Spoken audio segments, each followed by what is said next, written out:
जय हिंद मेरे मित्रों। एनसीईआरटी की पुस्तकों में जो बदलाव किया गया है और उसमें जो परिवर्तन किया गया है वो एक बहुत सराहनीय पहल है और बहुत ही उत्साहवर्धक और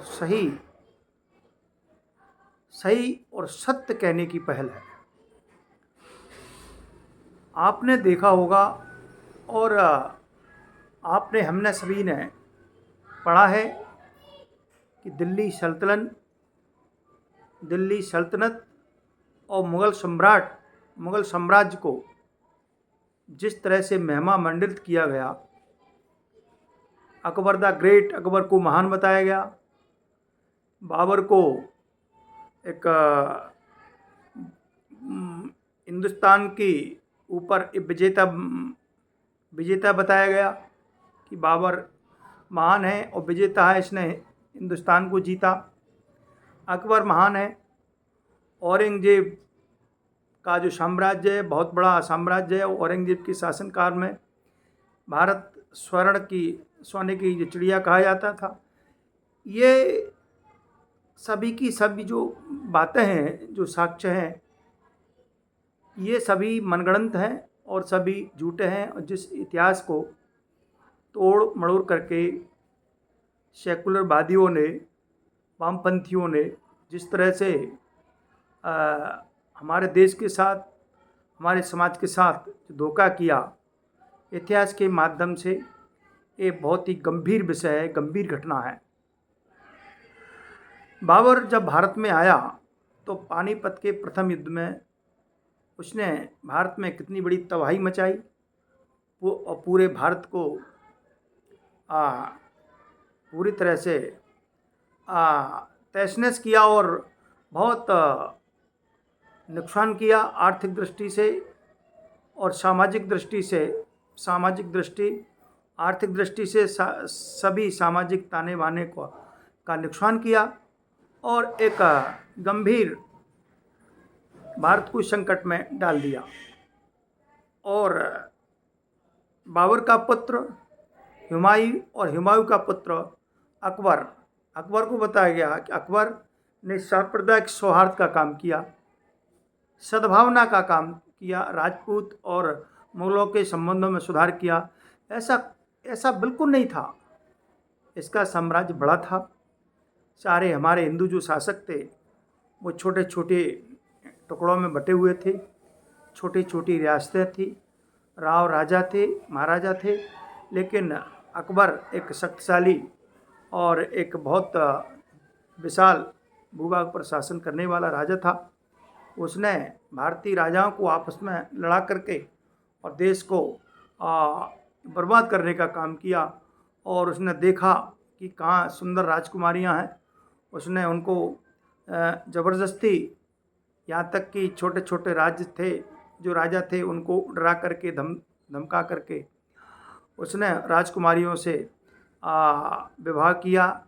और इसको कहा गया कि राजपूत और मुगल सद्भावना, मित्रता, बोले साहब हिंदू और मुसलमानों की मित्रता, ऐसा कुछ नहीं था। वो राजा अकबर की अपेक्षा उनके पास सैन्य शक्ति कम थी, छोटे छोटे राजे महाराजे थे। तो हम इसको भय का माहौल बना करके और भय के माध्यम से सांप्रदायिक सद्भावना बनाया, ऐसा कुछ नहीं था। अकबर ने 1568 में चित्तौड़ पर आक्रमण किया, लगभग 30,000 भारतीयों का नरसंहार किया और अनेक जो छत्राणी राजपूतानियों ने जौहर किया। अकबर एक क्रूर शासक, अन्यायी शासक, अधर्मी और हम दूसरी भाषा में कहें कि पूरी तरह से भारत के समाज को, भारतीय संस्कृति को पूरी तरह से नुकसान करने वाला और क्षति पहुंचाने वाला शासक था।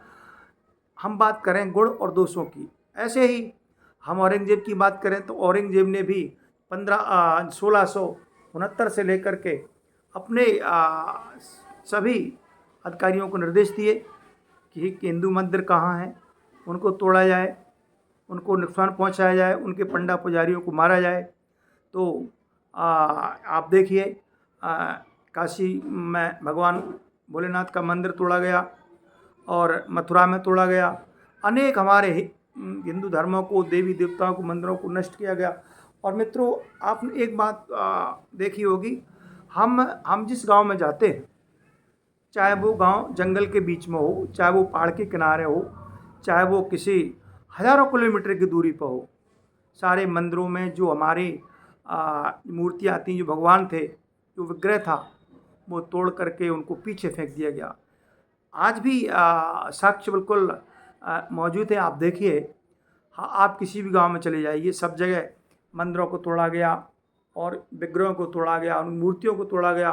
तो एक इतना बड़ा क्रूर अधर्मी शासक को वामपंथी इतिहासकारों ने और सेकुलरवादियों ने महान शब्द औरंगजेब के बारे में कहा, अकबर के बारे में कहा, बाबर के बारे में कहा, लेकिन उसमें सुधार करके अब सही इतिहास पढ़ाया जाएगा कि इनके गुण दोषों पर जो चर्चा हुई है और उसमें सुधार हुआ है। आज जो नई युवा पीढ़ी है वो पढ़ेंगे कि अकबर महान नहीं था, एक क्रूर अधर्मी अत्याचारी शासक था। औरंगजेब भी अधर्मी, क्रूर और एक विधर्मी शासक था। तो हमारे हिंदुओं को और सिख भाइयों को, सिखों के मंदिरों को, इसमें आप देखिए कि किसी हिंदू राजा का महिमा मंडन नहीं किया गया, चाहे वो विजयनगर साम्राज्य हो, चाहे वो जो चोल साम्राज्य हो, चाहे वो मैं 12वीं सदी की बात की बात कर रहा हूँ, चाहे वो पृथ्वीराज चौहान हो, चाहे वो शिवाजी महाराज हो, संभाजी महाराज हो, पेशवा हो, या बुंदेलखंड के राजा वीर सिंह जी हो, मधकुरसा हो। राजा वीर सिंह बुंदेलखंड के एक छत्र शासक थे, छत्रसाल। राजा वीर सिंह जी ने मथुरा में भगवान श्री कृष्ण का मंदिर बनवाया। तोड़ा हुआ मंदिर को वीर सिंह देव ने बनवाया। अहिल्याबाई का शासन, रानी लक्ष्मीबाई का शासन और ये दुर्गावती का शासन, ये भारत में जो हिंदू सम्राज्ञी थी, राजे रजवाड़े, जो महारानियाँ थीं, उन्होंने समाज के हित में ऐसे काम किए, शिक्षा का और हर क्षेत्र में, चाहे वो संभाजी हो, शिवाजी हो, लक्ष्मीबाई हो, अहिल्याबाई हो, दुर्गावती हो, या पेशवा हो, या हम थोड़ा ऊपर जाएं तो दक्षिण में विजयनगर के कृष्णदेव राय हों। तो भारत में एक महान ऐसे राजाओं का नाम हमारे इतिहास में भरा पड़ा है, लेकिन उस समय के इतिहासकारों ने उनको दबाया, उनको छिपाया और एक अधर्मी, क्रूर, पापी और भारत की संस्कृति संस्कार को नष्ट करने वाले राजाओं का, नवाबों का और मुगलों का महिमा मंडन किया, उनका गुणगान किया। नई शिक्षा नीति में, NCERT की किताबों का चार्ट में जो परिवर्तन किया गया, हमारे बालक आने वाली पीढ़ी उसको पढ़ेगी और समझेगी कि वास्तविक कौन क्या था। आज के विषय में इतना ही, कल किसी विषय को लेकर के फिर आऊँगा। तब तक के लिए जय हिंद, जय भारत।